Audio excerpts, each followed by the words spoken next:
Sejam bem-vindos ao segundo episódio do nosso precioso IDcast. Hoje, um dia tão esperado por nós queremos celebrar ao Senhor também falando sobre a grande comissão. Esse é um podcast missional, evangelístico, também vem a edificar a sua vida, você que tem um chamado missionário e você que tem o desejo de conhecer o Senhor. Então, quero começar o nosso tempo aqui precioso. Nós temos um convidado muito especial, quero apresentar para vocês já. Eu quero que você abra sua Bíblia, se você puder, ou guarde esse versículo no seu coração. Livro de Mateus, capítulo 28, versículo 19. A palavra do Senhor diz assim: Portanto, ide, fazei discípulos de todas as nações, batizando-os em nome do Pai, do Filho e do Espírito Santo, ensinando-os a guardar todas as coisas que eu tenho vos mandado. E eis que estou convosco todos os dias, até a consumação do século. Amém. Para mim, esse é o versículo que define a grande comissão. Sim. E é tão precioso a gente falar sobre missões e evangelismo, não podemos deixar de falar da grande comissão, Mateus 28. Né? Hoje nós temos vivido um envio global, né? Uma missão global, onde o Senhor tem levantado missionários, evangelistas, pessoas que estão com seus corações ardentes em pregar a palavra de Deus. E hoje não é diferente, nós queremos conhecer a história desse querido amigo, Carlos Antônio, mas também Carlinhos, um amigo muito precioso que tem vivido esse tempo e essa estação em outros lugares. O Senhor tem levado Carlinhos a outros estados, a comunidades locais, a igrejas preciosas. E hoje nós vamos ouvir um pouquinho da história dele, conhecer o que o Senhor tem feito através do desejo missional que o Senhor depositou no coração dele há tantos anos. Olá, meu amigo! E aí, como é que você tá? Também. Bem, que bom! Prazer, meu nome é Carlos, para alguns Carlinhos. Tenho 25 anos, sou de Teresópolis. Hoje estou na Igreja Batista Monte Hermon, São Pedro. E é um prazer estar aqui, né? Ver esse podcast crescendo, desenvolvendo. É uma estratégia de evangelismo, né? Aquilo que o Senhor tem nos chamado para fazer. Eu e a Aline, a gente já está numa jornada de uma amizade de uns 10 anos, né? Exatamente. Vivendo, assim, coisas ímpares no Senhor, vivendo coisas únicas. O Senhor tem marcado vários episódios na nossa vida, na nossa amizade. E vai ser um prazer estar aqui hoje falando aquilo que queima no nosso coração há um tempo já, né? Exatamente. E isso é muito precioso porque nós temos testemunhos para contar, né? Se a gente for sentar, eu acho que dá um grande A gente vai ter que fazer uma série de podcasts. Exatamente.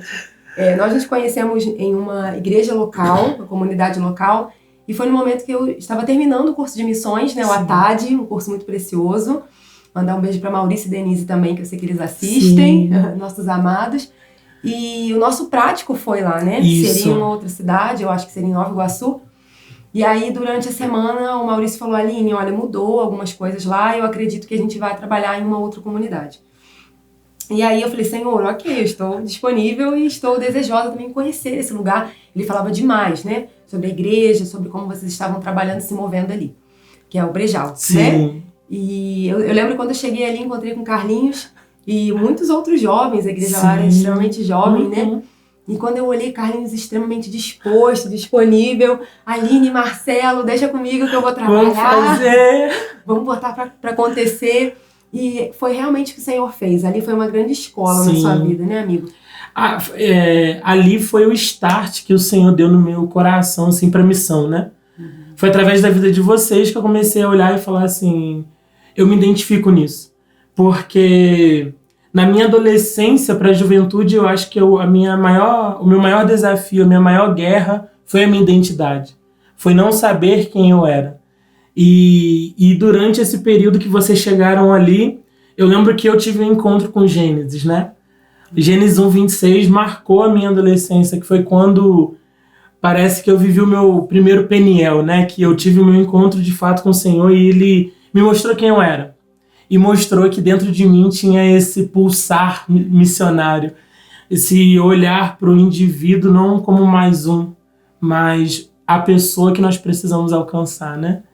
E esse período ali marcou, assim, a minha juventude, até as promessas que começaram lá, que hoje está ecoando dentro em todos os lugares que eu vou. Eu me lembro que era muito pontual o que o Senhor falava em relação à sua vida, que você não ficaria ali. Exato. Né? Que seria um tempo mesmo, uma escola, um preparo, o Senhor estava te fazendo viver aqueles processos, mas que o Senhor te enviaria, né, como um missionário. Eu lembro que você ainda era muito jovem, você Sim. continua sendo, ok? Mas você olhou para mim bem assustado, assim, e disse, amém, sabe, ok. Mas eu creio que no momento que a gente recebe isso do Senhor, esse comissionamento, a gente se torna um pouco, a gente fica com o nosso coração um pouco preocupado. Sim. Senhor, como isso vai acontecer? Porque era muito distante daquilo que eu imaginava, né?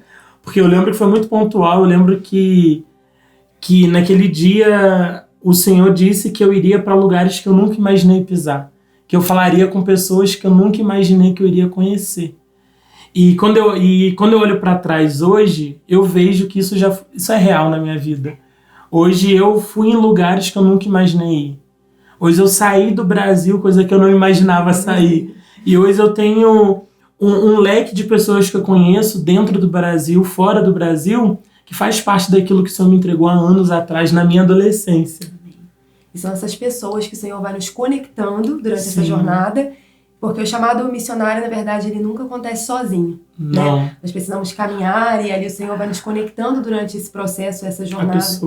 A pessoas que estão vivendo também, tem o mesmo coração do Senhor. Né?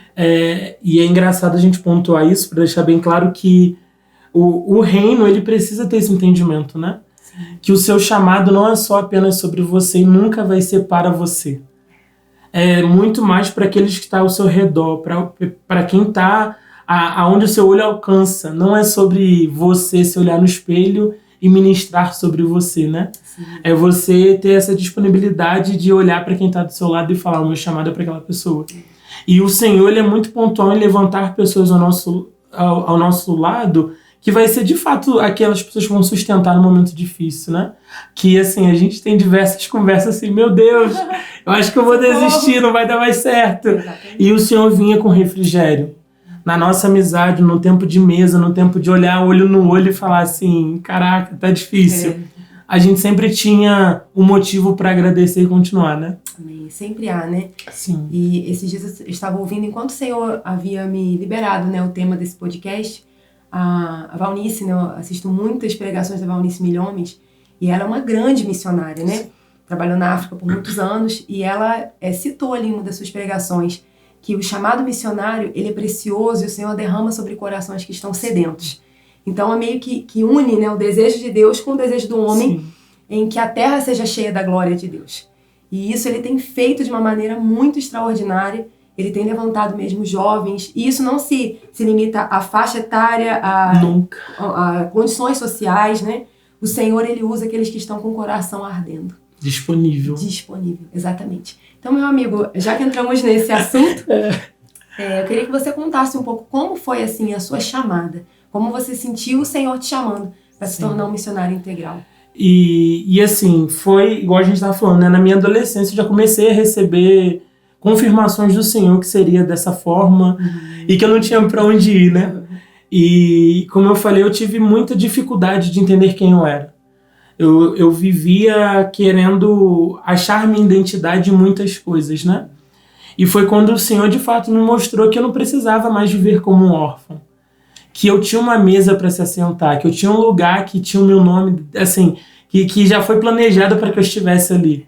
Que não tinha, eu não precisava ficar batendo cabeça.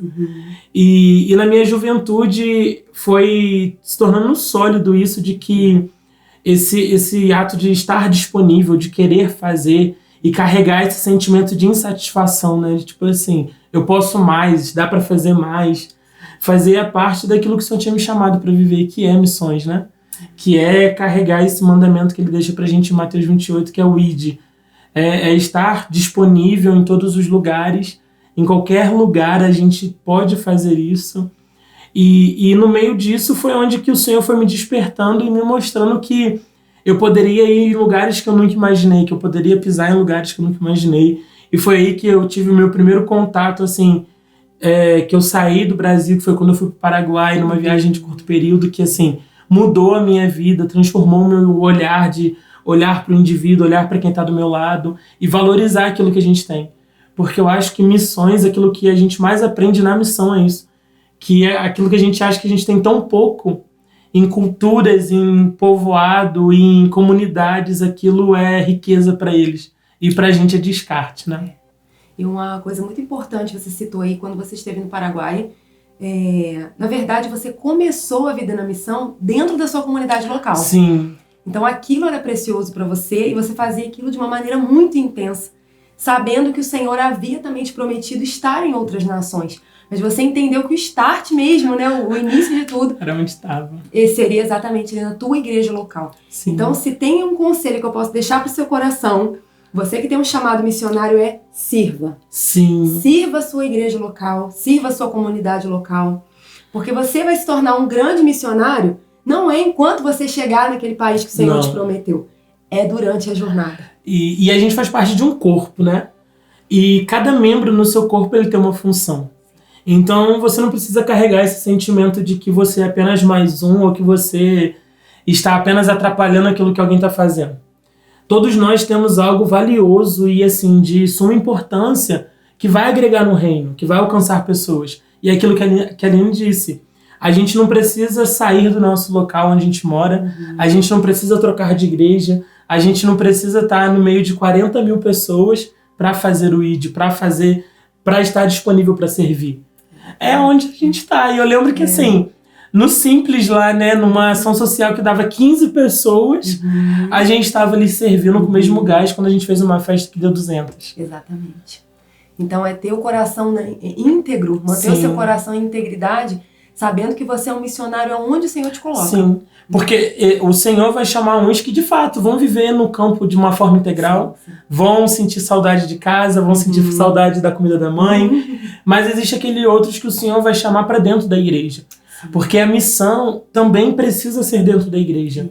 Porque existe aqueles que vão fazer o evangelismo urbano, que é dentro da cidade, que vão carregar o ID de uma forma muito pontual dentro da sua igreja, despertando para aquilo que é necessário, né? Exatamente, criando até mesmo esse suporte, uma estrutura, né? Aqueles que ficam, uma rede para aqueles que estão também lá fora. Sim. Isso é muito precioso. Amigo, eu quero, agora a gente é partindo para a próxima pergunta. São perguntas assim que eu tirei do meu coração, mas são pessoas também que gostariam de te perguntar isso. Como foi esse tempo que você viveu em Jocum? Que é, para quem não sabe, nós vamos esclarecer aqui, Jocum Jovens com uma Missão. É uma agência missionária que hoje tem a proporção mundial, global, né? O Loren Cunningham, que ele é o líder, né, mundial da Jocum, o fundador da Jocum, e Carlinhos teve o prazer, né, de passar por essa agência missionária. Hoje ele faz parte também de uma maneira integral. E eu quero que você conte pra gente, amigo, você passou alguns meses lá, como foi esse período? Eu fiz parte da ETED, né, que é uma escola de treinamento e discipulado, que ela de fato é uma escola da Jocum, que é a porta para que você entre no mundo da Jocum, né? Que você viva tudo aquilo lá dentro. E ela é muito pontual, que ela é a duração de 5 meses, são 3 meses do teórico e 2 meses prático, né? E foi um tempo assim muito precioso, né? Porque eu relutei muito, porque no início a Jocum já faz parte assim da minha vida há um tempo que eu tenho desejo de fazer parte. A Aline sabe disso. É verdade. Na minha adolescência eu já conhecia a Jocum e falava, eu preciso estar lá. Eu nasci pra isso. E quando no início do ano eu fiz parte de um programa da Jocum de curto período, no litoral de São Paulo, em Bertioga. E quando eu retornei, que foi lá um período de 15 dias, e quando eu retornei para Teresópolis, o Senhor falou para mim que ainda não era o tempo de eu retornar para cá, que eu precisava ir e fazer minhas malas. E eu trabalhava, tinha um serviço, tudo assim, minha vida normal. Estabilizada. Exato. E de um dia para o outro, eu lembro que eu cheguei na igreja e o Senhor me disse isso. Eu falei para o Senhor, eu estou aqui. Se o Senhor quer que eu vá e é nesse tempo e é agora, pode fazer. E meu serviço foi embora, aquilo que estava na rotina foi embora e aconteceu.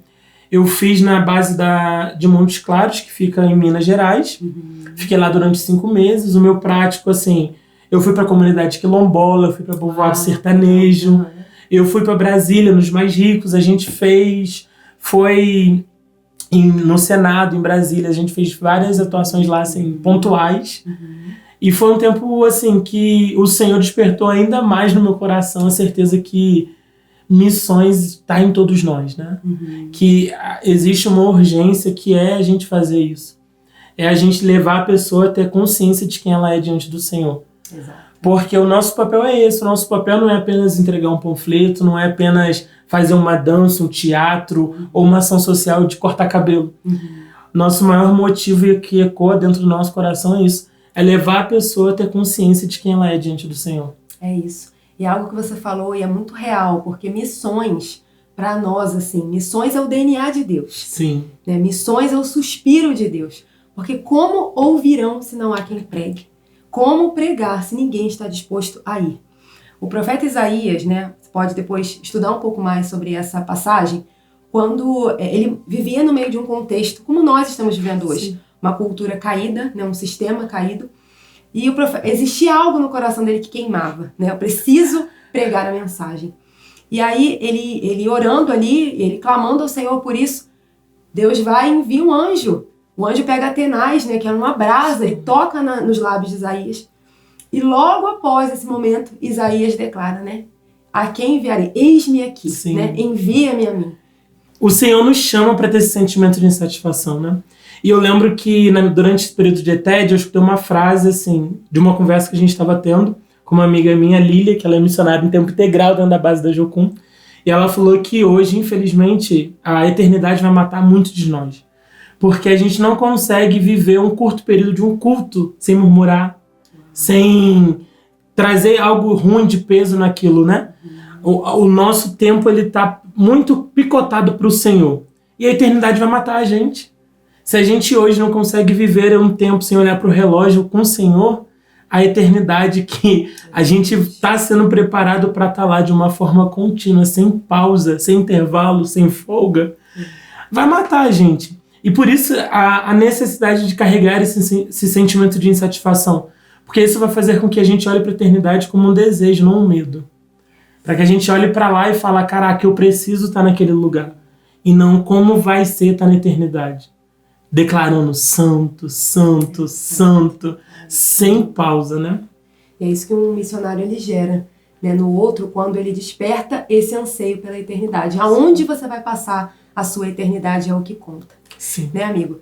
E nós vamos passar aqui, partir para a terceira pergunta, uma pergunta que estava queimando no meu coração para saber. Eu quero falar sobre uma das últimas experiências que você teve, que foi a Festa do Peão de Barretos. Sim. Alguém pode imaginar missionários inseridos na Festa do Peão de Barretos? Então você pode imaginar. Postei. Postei. Carlos Antônio esteve lá, eu já estive lá também na Festa do Peão de Barretos, também com motivo de adoração ao Senhor, que foi a gravação do Diante do Trono. Mas eu queria que você falasse um pouco sobre essa festa, amigo, que reúne aí, acho que a última edição reuniu quase 1 milhão de pessoas. Sim. Todos os dias. Como é viver na prática sendo um missionário na Festa do Peão de Barretos. Sim, e é assim, engraçado que o pessoal acha assim, vai lá ver rodeio, vai assistir show. Só que a gente atua muito dentro do evangelismo oportuno, né? Que a gente vê a Festa do Peão como uma oportunidade de o Senhor ser conhecido, de filhos serem encontrados, né? E esse tempo lá, a gente ficou lá acampados durante os 10 dias, a gente tem um camping lá. A Jocum já está dentro da Festa do Peão de Barretos, fez 28 anos. Uau.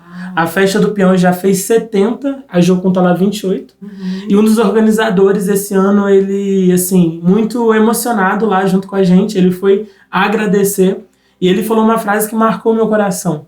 E fez com que eu falasse para o Senhor, me permita estar aqui pelos próximos anos na Festa do Peão. Ele falou que ele, em lágrimas, ele disse que não consegue entender, porque a gente tá lá, paga para estar lá, porque nós saímos do Brasil inteiro para estar lá, e a gente não quer que fale o nosso nome, e a gente não quer ser reconhecido. A gente quer fazer que ele seja reconhecido, né? E a gente entra e sai e eles nem sabem que a gente está lá. E esse é o objetivo dentro da Festa do Peão. A gente não quer ter acesso dentro de em cima de um palco, a gente não quer um microfone, a gente quer alcançar os mais ricos, que é um povo menos evangelizado hoje, e lá a gente tem acesso. A gente vê a Festa do Peão como que o Senhor juntasse o campo para que nós, ceifeiros, fôssemos para lá. O Senhor prepara esse campo, né? E seria muito mais prático, né, a gente estar dentro de uma igreja fazendo um congresso. Mas lá é onde o Senhor quer que a gente esteja, né? Pescando pessoas que de fato são peixes que precisam ser alimentados. E a Festa do Peão marca muito isso, porque durante esse período a gente tem acesso aos competidores, a gente consegue ir aonde eles estão acampados, a gente consegue ter acesso às meninas que competem, todo mundo. Antes do rodeio, a gente tem acesso a todos os competidores que vão participar do rodeio, a gente faz uma oração, a gente ora por eles. A gente tem acesso ao evangelismo em todos os lugares dentro da cidade do Peão. Então, assim, a gente tem acesso a coisas assim, que o Senhor deu pra gente. Porque não é uma programação evangélica, portanto não tem um cantor evangélico. Agora tá tendo, né? Sim. Um dia, mas geralmente não é esse o objetivo deles. Mas nós estamos lá todos os dias sem cessar. Nesse período foi mais de 30 bases da Jocum, tinha gente da Turquia, tinha gente da África, legal. Tinha gente de todos os cantos do Brasil e foi um tempo muito precioso. Que bênção. Posso contar um testemunho claro, desse tempo lá? A gente trabalha nos catadores de latinha, no pessoal do que recolhe lixo, né? Uhum. E num dia que a gente foi lá nos catadores de latinha, tinha uma pessoa que ela foi curada pelo Senhor, porque ela tinha uma perna maior que a outra. Uau. E a gente orou por ela e a perna dela voltou pro lugar. E assim, foi incrível porque ela falou uma frase assim, que vale a pena. Ela disse, eu nunca esperei que no meio do meu trabalho, dentro da festa do Peão, o Senhor iria me curar. E isso a gente vê a urgência do Senhor em fazer, né? Em trazer para hoje aquilo que está ecoando já há anos. Gente, que testemunho precioso. É tão importante nós sermos edificados, sabendo com o que o Senhor está fazendo na terra, sim, do Brasil, em outros estados, Ele está movendo. Assim como esse testemunho que você ouviu agora, você pode continuar nos acompanhando na segunda parte do nosso idcast, ainda com o nosso amigo Carlos Antônio. Nós vamos ouvir ainda histórias incríveis. Eu quero te convidar a fazer parte desse tempo. Deus abençoe sua vida até a parte 2.